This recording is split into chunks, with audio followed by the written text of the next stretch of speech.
sciences at ETH. And one, I think, is clearly a focus on transdisciplinarity. Now, there are lots of different definitions out. What is multidisciplinary, interdisciplinary, and transdisciplinary? We define the inter or multidisciplinary, the really different disciplines work together. For example, as an agricultural scientist, you work closely together with the soil scientists or an agricultural economist. But as soon as you talk and work together, right from the research approach, when you set up your project or come up with solutions, as soon as you work with stakeholders, so it's outside of academia, then we call that transdisciplinary.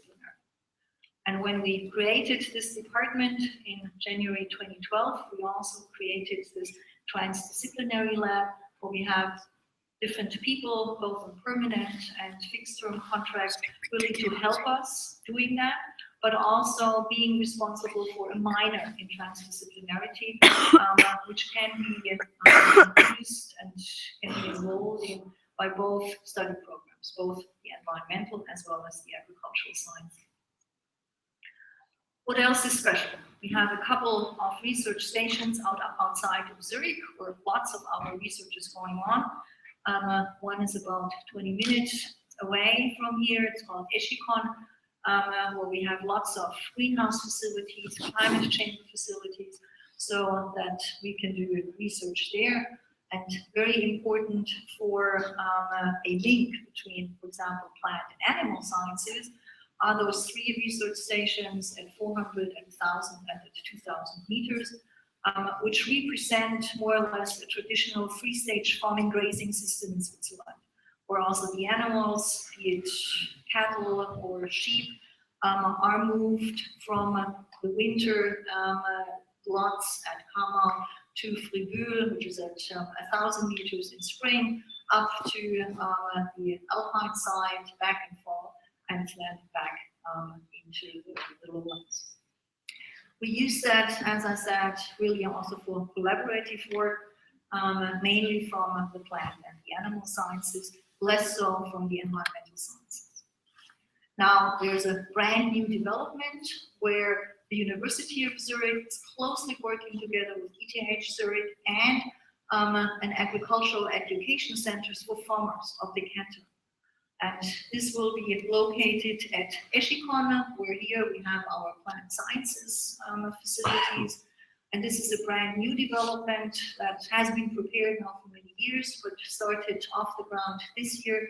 And so there will be a collaboration, particularly for the animal sciences, with the veterinary faculty of the university. And there will be quite some new buildings being built for cattle, for dairy cows, for silage, and a respiration and physiology center. So both the canton as well as the state are actually investing millions of Swiss francs in order not only to push agricultural sciences, not only at ETH, but across universities, but also to push the link between those different educational institutions. Now, I was also introduced as the chair of the World Food Systems Center. So now what the heck is that? This is a center of excellence or a competence center, how we call this here at ETH. And the big goal is really a healthy world with sustainable food systems. So very important to take a systems approach and in research, in education, but also in outreach, to come up with sustainable solutions, really tackling the big challenges for food and nutrition security. And also here, transdisciplinarity is a very large component of what we do. So really working with partners from industry, from policy, and farmer associations and so on. Now, this competence center is probably one of the largest at ETH, although we are the youngest. So we have 38 professorships from 7 departments across ETH. So not just environmental sciences, it goes to architecture, it goes to biology clearly, but also to economics. And you will have later on at the company fair, you will have a talk by Christian Stamm. He is a group leader at the ETH, which is another research institution within Switzerland. It's mainly dealing with water.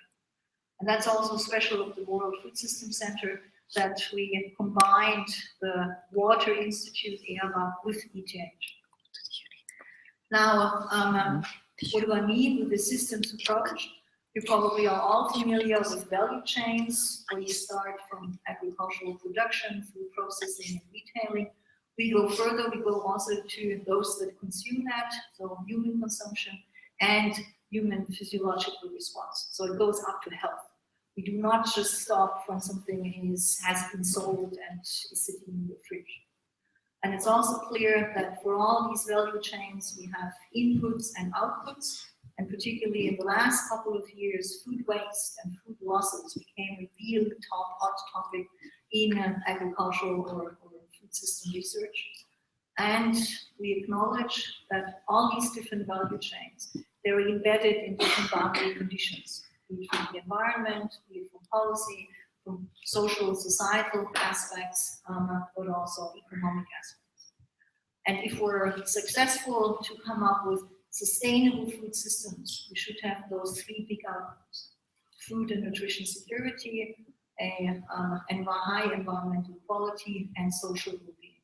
So really tackling all three aspects of sustainable food. So that's the idea.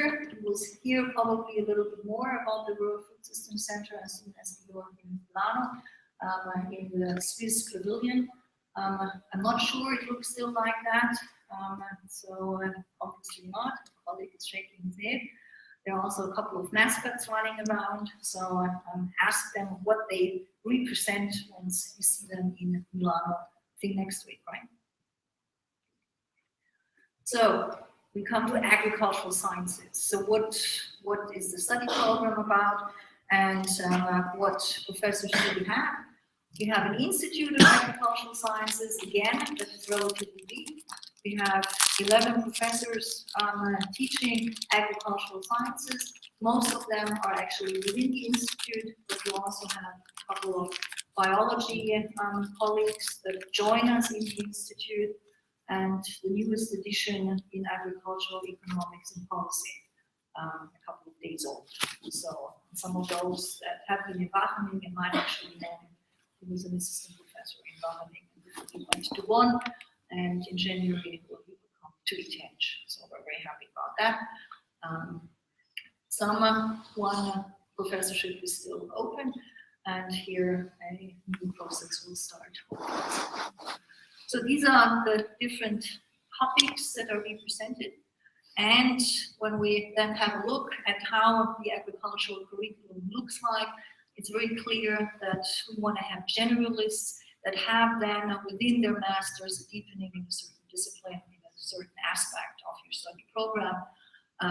It's a 5 years program, 3 years bachelor, 2 years masters, and at the end of year one, there are lots of basic exams in chemistry and in physics and in math and biology and so on. Then in the new system, there will be an internship between semester 4 and 5.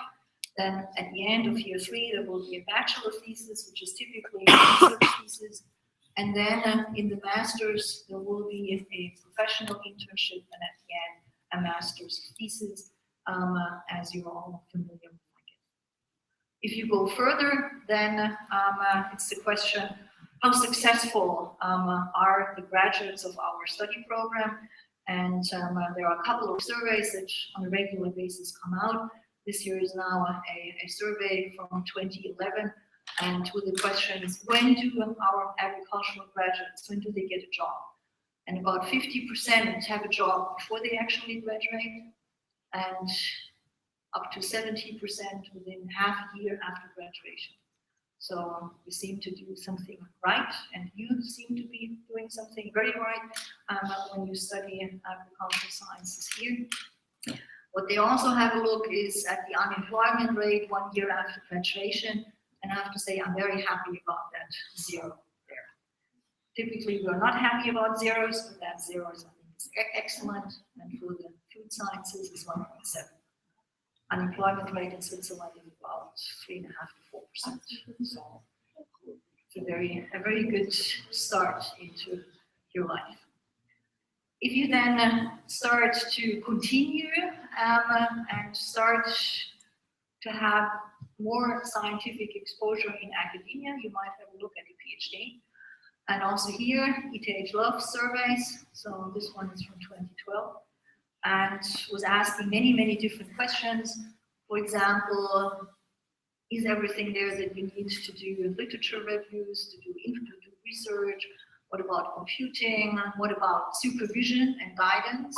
And what about interactions with other scientists? And you can have a look at the color code. So most of these aspects are rated very high.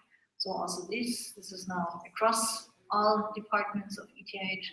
And when we have a look at our department per se, then we're very often even a little bit better. So our PhD students are happy. Also with the workload for what they are paid.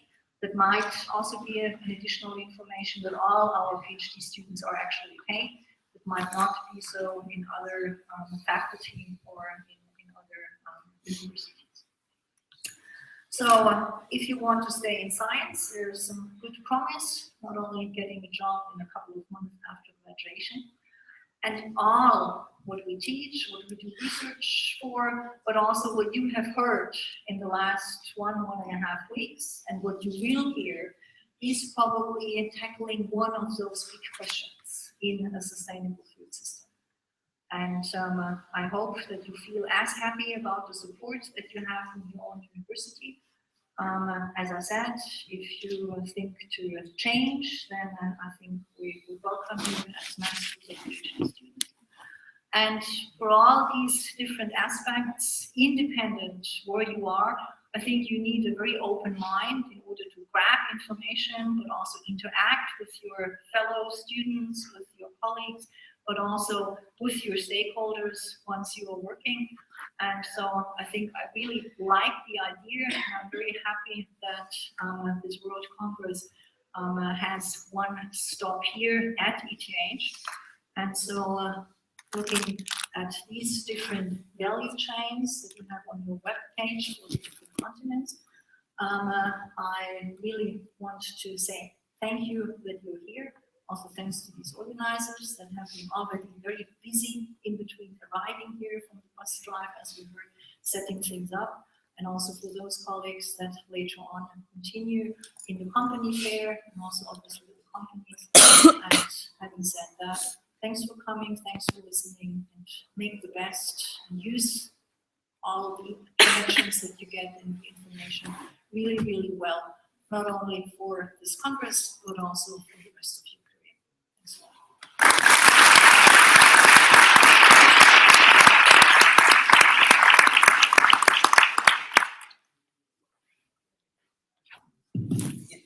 Thank you very much for this lovely introduction, also from the Deusis department. I also want to say very much thank you for the great support. We would not have been able to organize anything like that without this great support. And I think this is really also what I hope you have understood, that students get supported here. So yes, we are very glad for that. And if there are any questions, and now there is the time also to ask. If you want, you can use the microphone, just press the button for 4 seconds, and then it will. Yeah.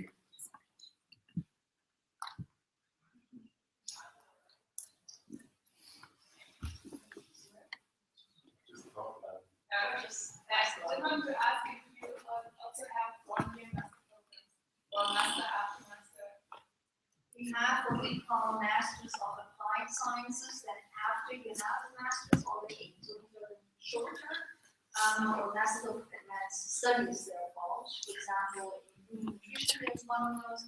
Typically, Masters in ETH are 3 semesters or 4 semesters. Up to now, so all the fellow students here will still be with the old curriculum of 3 semesters. But starting fall next year, we will move to 4 semesters because we added professional internship in order to broaden the experiences. And what is brand new is a master that's or you must have had 1 year of master and ETH, and then you can switch to this additional master to learn more about linking science, technology, and policy, which is mainly taught by our professors as well as by the professors like previous ones.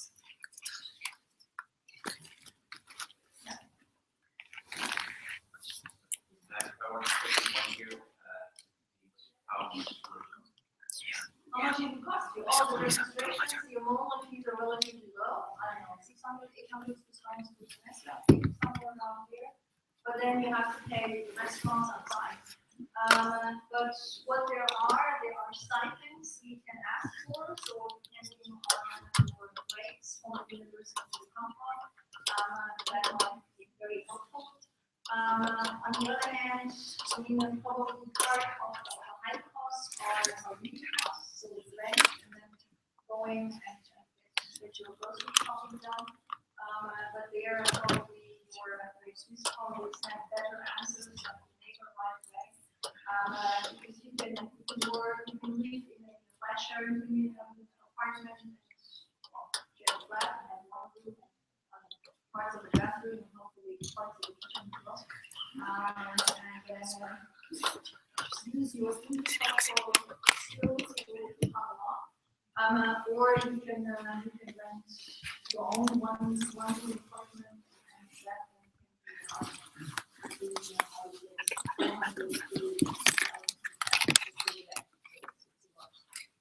but there I would use talking to the body, grab your Swiss colleagues, and then ask them how much money.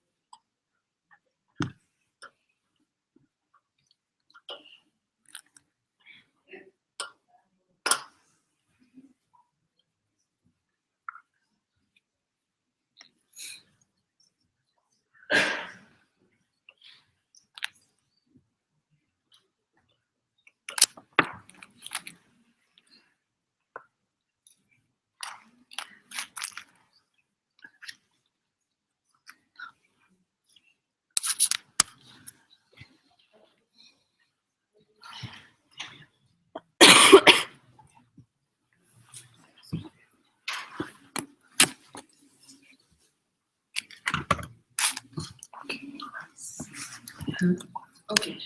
Yes, thank you very much for that. Now we go to the next lecture. Is also from one of our main sponsors from Syngenta, Dr. Alan Gong. He's, as I've heard, also an EAS alumni, right? And so we're very happy, of course, to have met already a few of them here. He's the head of the seed care research biology at Syngenta crop protection. And I hope he's going to give us a good insight on what Syngenta is doing in that perspective. And yes, so a warm welcome from Mr. Gong. Thank you very much.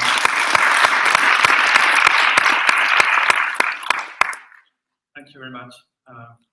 First of all, I would like to thank you for the invitation. It's a great pleasure to be with all of you today. And I would like to congratulate actually the organizer for the great program. When I got this program a few weeks ago, I have to tell you, I was quite jealous not to be a student in agronomy. Going from the Netherlands down to Italy, stopping in Milano, all of this in 3 weeks. I would have loved to do this. We discussed with Professor Six, that we will hear a bit later. We were also 25 years ago, something like this, part of this association. We still remember some events. I remember a 6-week trip to Hungary, working like a slave on the farm. And it was a great experience. But just to tell you that I'm very happy that this association still runs today and that you are also many present today in Zurich. So I've been asked by the organizers to give you a bit of an insight from Syngenta into new innovation, into new technologies, and how the technology will definitely bring some more sustainability into our production system in the future.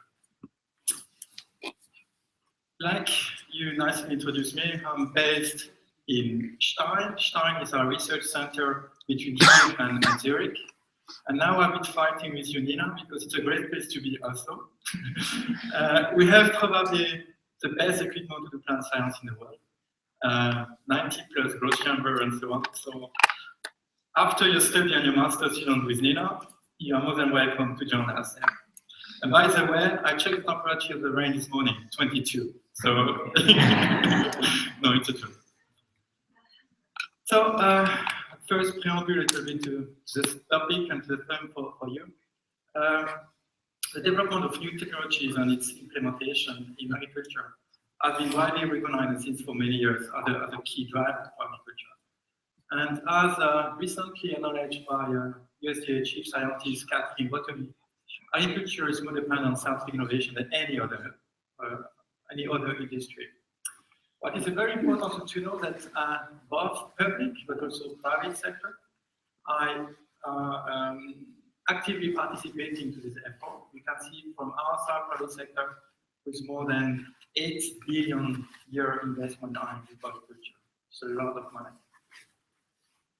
Regarding sustainability, I think we can say that there is no unique single farming system that can be today labeled as sustainable. There's also no single unique path to sustainability. There could be a coexistence between more intensive farming system with more extensive systems that actually overall provide to the society environmental benefits and help society to meet an increased demand for food.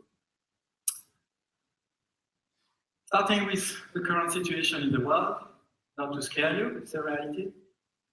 We are facing increased demand for food, and this is mainly driven by an increased world population, but also by a rising calorie consumption, not to include in this a dramatic change in consumers' behavior. As you all know, we are also facing dramatic worldwide environmental stresses that are increasing as well, with very important consequences for farmers, for growers, and all of them. Growers needed not only, like here in the 50s, 1 hectare to produce food and feed to people.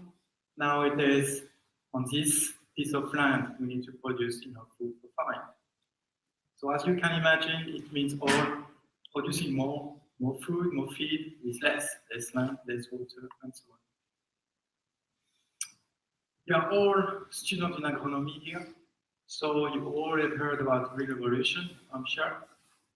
And how green revolution has actually dramatically and very rapidly transformed agricultural production in the world. Here an example for Germany, for wheat, and you can see that this dramatic increase in productivity is mainly driven by innovation, new technologies in the areas of plant breeding, soil management, use of fertilizer, use of crop protection solutions, and so on. On this slide here, you have an exploration of a study published now a couple of years ago, which is still relevant today. And you can see on this for 6 main crops worldwide, how the effort in plant breeding, it's a dark green bar, the effort in the use, the contribution, the use of crop protection products on the light green, all contributed to the average yield today. And this in comparison to the theoretical maximum yield, which is 100%. The reason why I brought this slide today is not only to tell you that crop protection is doing a great job, but also to tell you that actually there's still a lot of remaining potential yield. This blue bar on the top for all crops. And this remaining potential actually a fantastic driver for innovation in agriculture. And it's also part of the solution for tomorrow to feed the planet. As you all know, increasing production is not enough. We need to increase as well sustainability in the way we intensify agriculture. And it's a global challenge at a high level, and we are all here to find solutions. Syngenta, like ETH at Zurich, like very much survey. And last year, Syngenta carried out a survey in more than 13 countries with a few thousand participants. And a lot of interesting things came out of this survey. For instance, that for many, productivity increase will make farming more sustainable, but also that there's a disconnect in the society between a general openness towards new technology, new innovation, and the desire for many to minimize the use of some of them, synthetic fertilizer, crop protection chemicals, GM seeds, and so on. In this survey, the participants were also asked to name who on earth should take the responsibility to ensure adequate food supply for all of us. And very interestingly, most of the people named government as carrying this responsibility. Us, in Syngenta, we believe that actually business must play a greater role in helping growers to farm more sustainable. So Syngenta ambition is clearly to bring a greater food security, and all of this in an environmentally sustainable way. And this is actually more than a sentence. It carries a lot of responsibility and calls for a dramatic step change in how production has to be done on the farm, but how resources should be used worldwide. And this not only on the world's 4 million large farms, but also on its 450 million smallholders. So a very fantastic and a global challenge.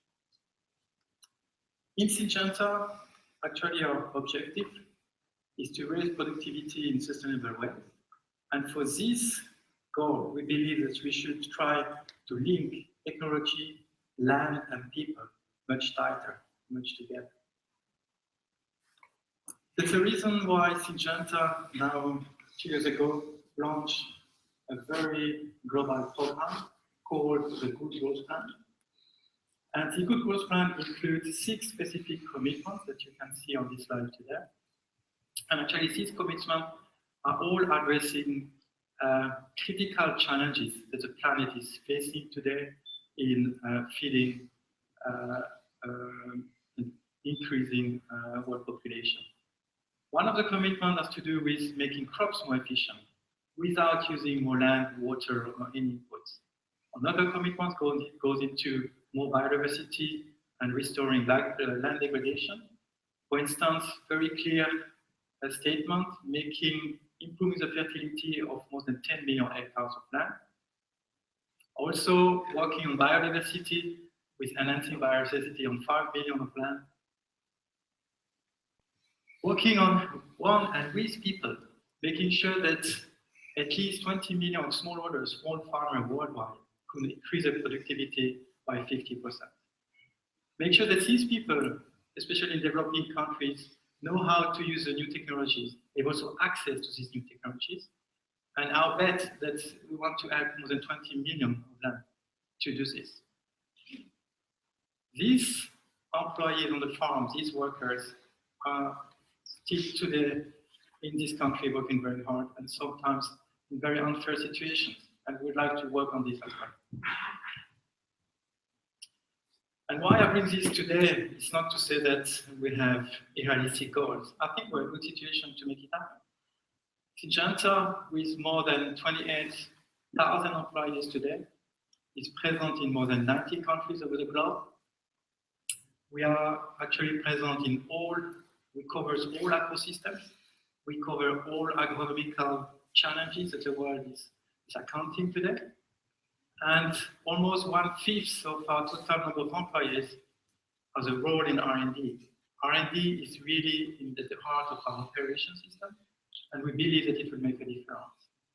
We have the people with expertise, and the company decided to invest quite a lot of money per year to bring more expertise and to develop new solutions. Why we believe we can do it, it's not only because we have the people, the expertise, and the funding, it's also because we know that we can deliver solutions in most of the economical challenges areas that growers are needing. For instance, in the area of weed control, developing herbicide solutions, disease control, insect control, below ground, above ground. We're also very predominant in developing new solutions. We're actually leading this worldwide in the area of nematode control for many crops. And something very important, and you remember this blue bar I was mentioning to you before, a lot of this still remaining yield today is actually can be captured if we manage to develop solutions, innovation in the areas of biotics waste management, making crops more efficient in terms of surviving drought, cold, heat, and so on. Yield is important for us, but quality as well. Why we believe we can do it also? Because all these solutions I just mentioned to you are fitting with the most important crop worldwide. We are present not only in all continents, but we are also providing farmers for the most important crops worldwide. So as you could understand, and it's a fact, Syngenta is really the broadest portfolio of technology in the industry. And Syngenta's strategy is to try to combine all these technology together to offer to farmers complete solutions that we call in-house in Syngenta integrated solutions. So today I've brought with me a few examples, a few among many, to try to illustrate to you what does it mean concretely for the farmers, what do you provide, what kind of program of solution are you going to develop to enter work. So I've chosen a few examples, and I want to share them with you now. First of all, let's start with corn, and it's a program that Syngenta launched now a couple of years ago, mainly in the US to start. It's a program in the context of water optimization. We are all students in agronomy, so you should know this. There is today understanding that actually for corn, we could reach something like 37, 40 tons per hectare production. But actually, the reality is that when you look at the crop production, plant growth, this potential maximum yield is actually challenged. It's challenged by negative factors in the environment, drought, abiotic stress, pests, and so on. And today, currently, for instance, in the US, the reality is that the farmers don't reach 35 to 40 tons, but only 9 to 10. So we're losing a lot of potential. So this program, specifically on water optimization, has the goal to help growers to maximize water use efficiency and to help them to minimize yield loss. So for this, in Syngenta, with the support of growers, speaking to the growers, we developed a program. And I'll try to summarize this program here in terms of actions and elements that we brought into this program. So we've identified 4 water optimization practices that are important for corn growers. First of all, it's all about the choice of the varieties. So we've provided to growers our best-in-class drought-tolerant varieties. In the area of corn, it's our artesian hybrid that maybe you know. I know if you have people from the US here. It's a very well-known hybrid, which is a high level of tolerance to drought. We also know that early season competition for water is weed is actually detrimental to corn. We have to avoid this competition very early in the season to give a chance to corn plants to grow. So Syngenta is also leading the weed control this area, and we're providing to the program here a lot of our latest technologies to help growers. Third point, which is also important, and you all know as well, an healthy plant will be in a better position to survive in a stressful environment and to stay green longer. So we are equipping also farmers with disease control technologies to keep plants healthier longer and greener longer. This will translate into an extended, improved, maximized crop growth and extended grain feeding. Last but not least, it's all about water, so we need to think irrigation systems. So Syngenta here developed a collaboration with one of the major providers of irrigation systems, Lindsay Corporation. And in this case, this company developed for corn growers a new system of pivots. I'm sure you all flew above the US, for instance, and you saw this big circle on Earth. It's all maize, irrigated maize. And the ambition of this company was to develop a new generation of these pivots to reduce water consumption. So we tried to pack all this together, and we've inviting farmers to test this program with us. Like all the examples I will show you today, we try to develop with farmers and for farmers, and we're trying these technologies with them as well. So this program was tested in the US for a couple of years. And here in this case, I'll show you in the States with irrigated corn growers. And then access to very state-of-the-art irrigation system. They could come for the pilots via internet, also a new generation of technologies that farmers like to have, simpler, easier. And here are the results I brought for you today for the year 2011. So the farmers were asked to have on half of their farm their program. They could try to develop the best they could based on the equipment, on the technology, on this expertise and so on. And the other side of the farm, Syngenta came with our proposition and we worked with the farm. So you can see that and you had two irrigation systems, the full irrigation and water reduced irrigation system. What is interesting that our program that we develop with farmers and for farmers actually delivers a higher level of performance regarding yield, even on the reduced irrigation compared to the full irrigation. So it's typically an example that will help farmers to reach high level of yield by reducing water consumption. I invite you now to move from a different crop. We're going from corn to soybean. We're traveling also from the US to Brazil.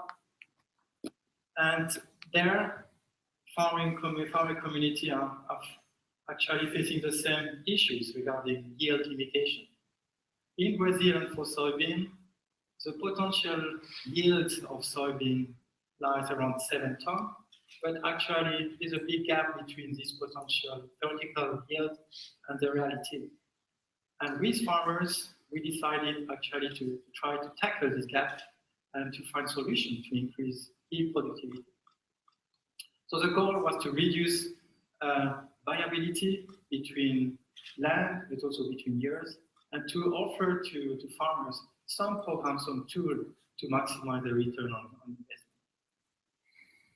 So like in the case of corn, we have offered to farmers full portfolio of solutions, technologies, going for the choice of the best locally adapted germplasm and using best-in-class technologies in terms of protecting the seeds and offering protection to the seed and to the plant from the sowing time to harvest.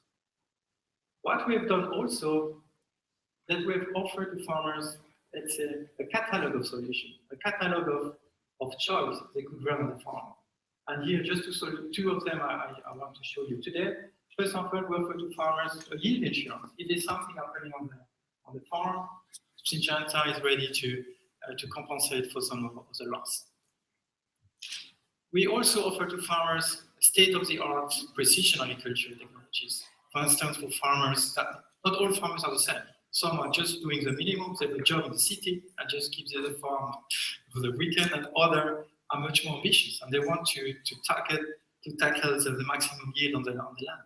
So we offer for this one all service of precision agriculture tools in order to maximize on the piece of land yield. So there's a clear added value for growers, so for such a system. Forgot to mention that also something that we brought to farmers is a constant technical assistance. We have our people on the field, we have people on the ground, and they're trying to support farmers in this exercise. So the clearly added value for farmers, like I tried to mention, higher yield, up to 20% increased yield in comparison to average grower practices. With a higher return on investment for farmers also, up from 2 to 1 to 3 to 1 return on investment, which is a big change for this farming community. It's typically a low risk because we provide to farmer more robust protocols We make sure that in case of issues, they get the technical assistance needed on the farm and so on. At the end of the day, we provide a complete solution. They should make life easier on the farm. So this program has been running in the last 4 years. This year is going to be the 4th one. And we can see that the results of this success, as a result of the success, more and more farmers are joining us on this program. We are covering more and more land with this program. And Syngenta's ambition is to be able to help by 2019 more than 5,000 farmers, increasing yield on the soybean operations. And by then trying to have 1,500,000 hectares of soybean under this program. I have a small question for you. 1,500,000 hectares of soybean. What do you mean? What do you think it means in terms of the global surface of soybean in Brazil? Some Brazilian people in the room. Nobody? Someone try to guess? Is it high? Is it low? Okay. So it's only 5% of the soybean surface grown in Brazil. So I still far of having a strong global impact, but I think it's a starting point. We're moving to something I like very much. I'm very close to this. We're developing this in my team. Syngenta is actually not limiting itself to technologies such as new varieties, new seeds, new chemical products, but we're open to every new technology that could bring benefits to farmers. And especially here in the case of bringing biological control to farmers. And I think it's very close to the heart of the new generation. So I thought it would be a good example to share with you. So Syngenta launched last year a new and first, in the recent year, first biocontrol agent. The name of the product is called Clariva. And actually it's a biocontrol solution for soybean and sugar beet farmers. And with the goal to protect these two crops against cyst nematodes. Probably you know cyst nematodes are very tough nematodes. They're very difficult to control in the soil, and they can really bring a high level of loss in the crop. I like the story. The technology is based on the use of bacteria. This bacteria is called Pasteurella. And this was already discovered 50, 60 years ago. This bacteria is able to parasite nematodes. The only problem we had is it was impossible to produce this bacteria, to scale up, to make enough of them available to farmers to protect the crop. Until recently, a few years ago, where a small company in Florida, the US, discovered a way to do it, and we, Syngenta, developed a production system for this bacteria. So how does it work? So Clariva today is brought onto the seed as a seed treatment by the farmer, while the seed almost automatically immediately after the seed is planted, the spore will move off the seed to the soil and start to protect the rhizosphere area. When the nematode comes in contact with the spores will attach to the nematode, will infect the nematode, and multiply into the nematode until the nematode dies. And then the spores will be released into the soil and will be available for the next.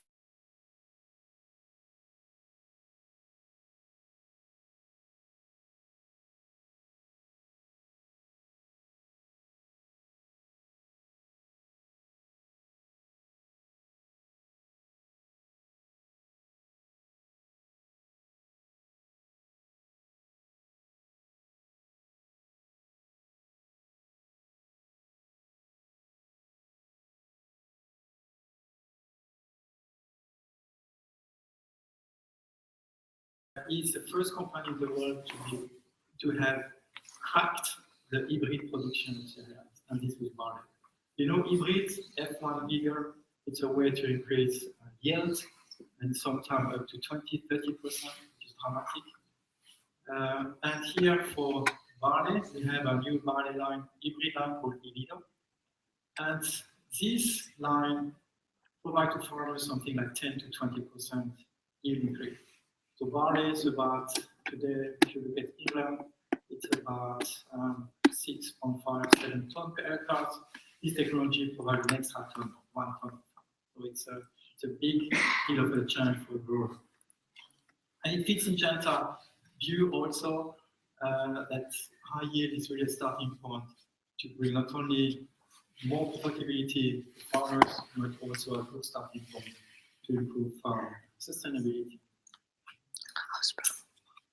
We're back with barley in the north, we're going back down to the tropics with sugarcane. I hope you follow me on the map. And here's an example where Syngenta actually developed a brand new solution to plant sugarcane.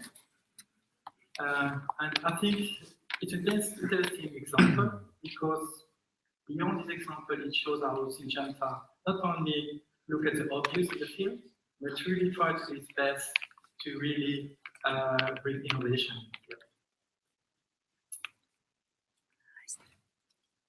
On this slide, you can see the two common ways to plant cane together. And actually, just to start with, the way to crop sugarcane has changed very little in the past century. If you look at this picture here, this is relevant still today, and you look at how people were planting cane 100 years ago, the picture would have looked more or less the same, except the truck will be horses pulling a huge load of sugarcane. So manual planting is still today predominant in a large part of the globe, and it's like you can imagine, it's very labor intensive. With a high consumption of cane, you need 12 tons of cane per hectare to plant. You can imagine what it means in terms of logistics, of labor, and so on. It's a very low productivity. You need a lot of people on the field. And actually, I'm always facing the question, yeah, but you know, you are bringing new revolution. These people, it's under 40, are losing the job. Actually, in Brazil, nobody wants to do the job.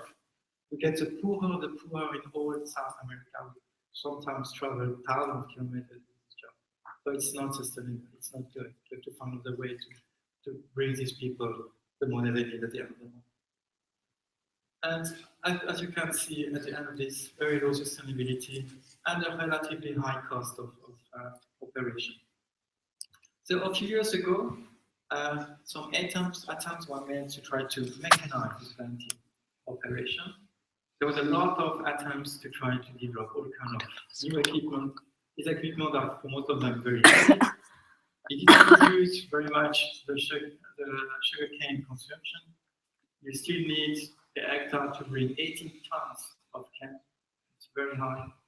Very low speed of operation, only 6 hectares planted a day.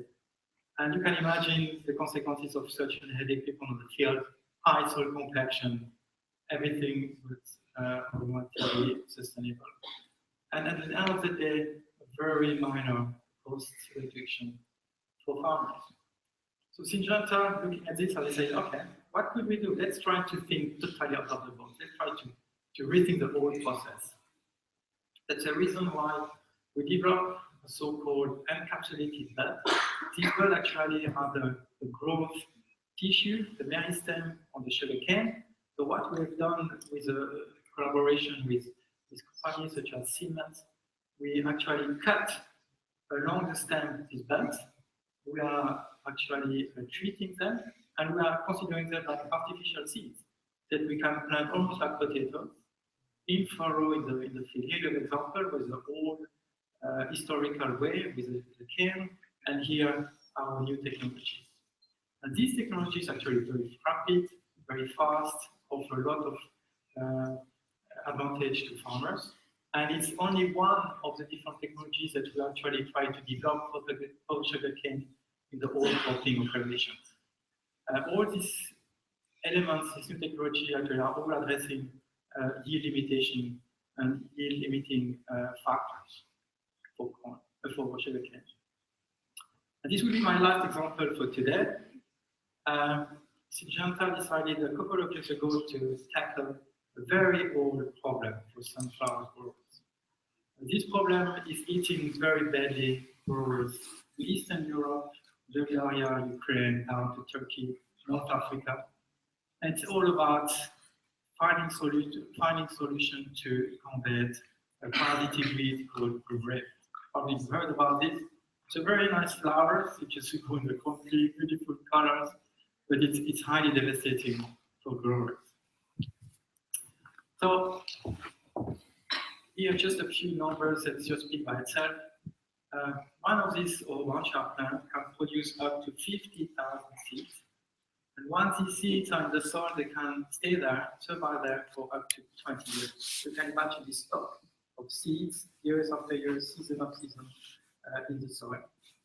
And these plants, these parasitic weeds are so strong, they can really ruin farming operation and go to a total loss of the crop. What are the farmers currently doing? They have little in the basket as technology to deal with. They have access to some resistant traits by using some herbicide, but the whole story is not very attractive. It doesn't bring farmers the right strategy to face this challenge. So what we have done in Syngenta is that we decided, it's the first one in the R&D, to develop a center dedicated to this problem, where all technologies that we have in Syngenta, in terms of genetics, chemistry, and so on, will be brought together in this center, and these scientists will have access to this expertise and try to combine them, try to develop new one, and to find solutions for this problem. So this center is also in Stein, to science research, and we are very proud of Syngenta in each time that we are also starting bridging between crop protection and our seed business. It was my last example. I hope I managed to give you a few information, a bit of insight within Syngenta. I know very much of the students. As a student, it's very difficult to understand what these big companies are doing. Is it true what we always read in the newspaper, or is it something else to know about this? And I hope that with this example, I could also illustrate some of our strategies and some practical examples that we are trying to give today to bring some benefit to farmers. On this, thank you very much for your attention. I wish you also a great trip back to Milano. And with my colleagues from Syngenta, we'll be present also on the company fair and to be an opportunity to discuss some of this or something else with all of you. Thank you.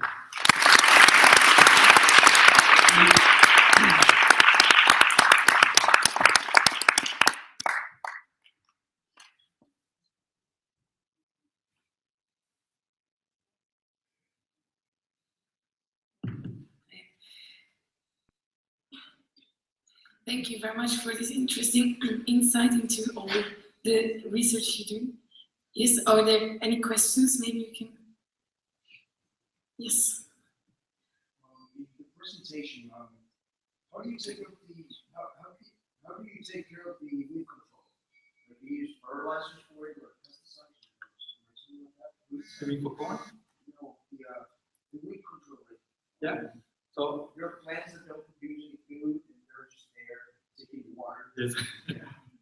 For weed. But how do you take care of that? So I really we are developing, doing a lot of research on developing new herbicide, and we have launched, just for information, a new product in the US this year currently. There are many issues regarding herbicide, and a lot of challenges. First of all, it's all regarding resistance. I'm sure you heard about this. More and more weeds are resistant to herbicide. And doing research on herbicide is really a challenge. It's one of the toughest, I would say, one of the toughest challenge in agronomy in research for us. It's very difficult to develop new mode of action. As you know, if you want to crack this resistance, you have to come with totally new mechanism that the weeds don't recognize and can be adapted. So we have to develop new mode of action. And there have been very little example in the last 10 years where private company could bring something new on the market. So this year we've launched in the US on corn a new new product. And to make it more sustainable, it's all about sustainability here today.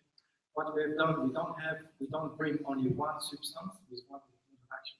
We bring together 4 substances based on 3 different modes of action.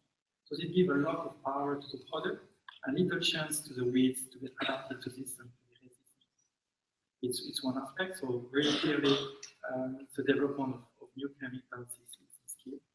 Along this, it's all about having the right practices on the farm, crop rotation, I'm going to tell you about this, and it's all about knowing also about the weeds, the crop. So there's no unique solution. The idea is really to understand what is available today of new technologies and how can I introduce new technology in my own program as a farmer. So we try very much to think like a farmer also. What do I have? What do I need new?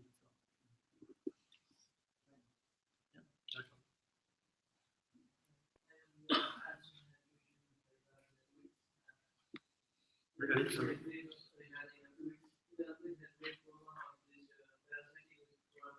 Yeah. Yes.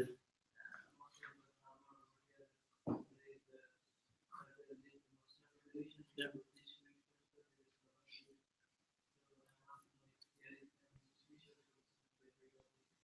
It's a very good question, and I think it comes to some of our strategy. I'll show you these main crops we are working on. It's clear we cannot provide an essay. I'm speaking like a scientist now. We cannot have research program on all crops, banana, pineapple, and so it's not feasible. We need a certain level of, I would say, importance to the crop and a certain level of, at the end of the day, we're doing business. We have to make sure that our product will also generate some investment. But we're not forgetting small, exotic, or niche crops, because everything we are doing here for the main crops, with corn, in this case it was sunflower, we try to translate these discoveries, these technologies, this innovation into other crops, on the product list, sometimes by changing some aspect of the product, and so on. And I think this, you mentioned mustard, it will be definitely, if the orchard problem is a problem also on mustard, I'm sure there will be some translation, some transfer of technology from sunflower to mustard in the future. It goes beyond cropping system. For instance, we transfer technology not only within agriculture, but also outside agriculture. We have a strong business department dealing with turf, golf, and also lawn garden, cut flowers, yoga, and we're not doing research for everybody in garden. It will cost us too much. So we try to recycle. I don't like the word recycling, but it's a good way to explain it. Our innovations that we develop from large scale into small scale issues.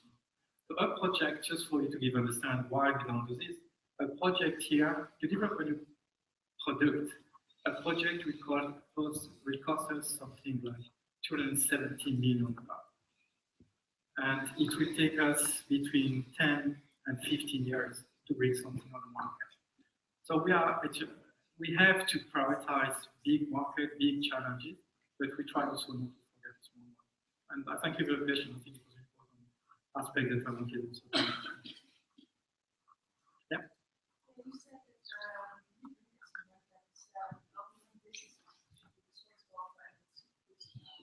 I didn't say should be responsible. I said should have a greater role to play. I said businesses should play a greater role. And this answer I showed you with the governor was the view and the view of the population that we have asked. It's not Syngenta view. It was just we're very surprised that actually society, this government as the responsible one to provide food supply. And we believe that actually we should play, because we are so well equipped in terms of expertise and so on. We should play a greater role and be part of the solution. But sorry, you wanted to ask.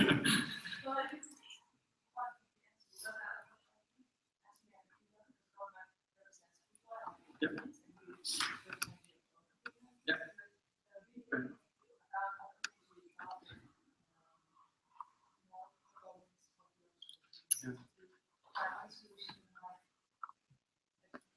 Yeah. It's a good question. So, I mean, at the end of the day, everything we do research on, everything we try to develop, to produce, to sell, has to be bought by someone. We could do something that nobody wants, farmers or society.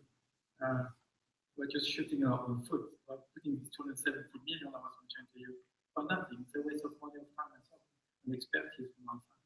So when you develop a project, it's not only knowing that there is a big market, also to make sure that when the project will deliver something concrete, society, farmers will be ready to accept it and use it. I say society because one of our, let's use this word hurdle today, is all regarding regulatory. And it's good in a way. You cannot bring anything on the market, everything you want on the field. Is a strong control, strong processes to make sure that what we bring on the field has no environmental, is environmental safe and so on. And we are working with these people, trying to understand also what the future will be. Who can say what would be possible as technology in Europe in 10 years? We have to know because we are preparing in research what the farmers, next generation of farmers will use. So we are working very close to the authorities to try to understand. And more questions? Yeah.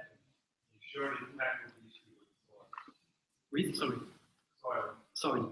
I want to ask you, do you have like programs that help because those of you so bad. Yeah. You know what? I started to learn this quite recently. I know, but it's an obvious issue, not only among the agro-industry. It's obvious. If you look at every agricultural institution, soil has been forgotten. Soil was very present in the 60s up to the 70s. Then came molecular biology and so on. We forgot even the crop. We went to don't have it of this. And then all this reality comes back. The soil, the crop, and so on. And there are a lot of programs, and actually this year it's a year of the soil, 2050, so it shows how important it is. In Syngenta, we take it very with a high importance. I and my team, a team of about 40, 50 scientists, started now 3 years ago to bring a special team just working on soil. We have to know how this product we're developing behave in the soil. We have to understand all the soil. The soil is still considered the black box today, and we have to try to understand more. And we don't have the whole expertise in Syngenta to understand this complexity. That's why, for instance, not only around soil, but in general, we're working a lot with universities, with all kinds of small companies also. We have currently here today more than 500 collaborations outside of Syngenta, and some of them are really dedicated to understand soil better. We're also within this Good Welfare program developed a so-called soil academia, where we are trying to bring people together, not only from the agribusiness, but also people from the farming community, the authorities, and so on, to try to develop consensus on soil, to make sure that soil is seen as top priority. And I think one of these soil scientists, because it's not only economic, but it is definitely a place, and good job. Something to do in the future. I think there will be work for you. And it's very important. So thank you very much. We need to proceed, otherwise we're not in the schedule anymore. But I'm very happy to hear that there are so many questions. Please go in at the company fair to the place where Syngenta is, and I think there are a lot of opportunities to answer all the questions. Now I would like to thank our two speakers for their contribution, and we have, as we hope that you you have been inspiring us with your inputs a lot, and we hope that it will blossom like seeds. And so a very small thank you.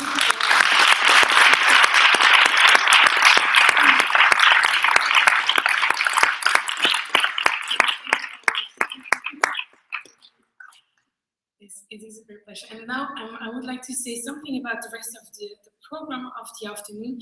We are going to, before we head over to the agricultural building, I would also invite all the speakers to have a picture with us, because we need some more group pictures.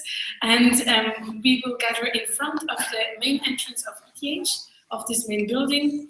And for example, there was a question if there is more what to do with the soil. And we are going to have not only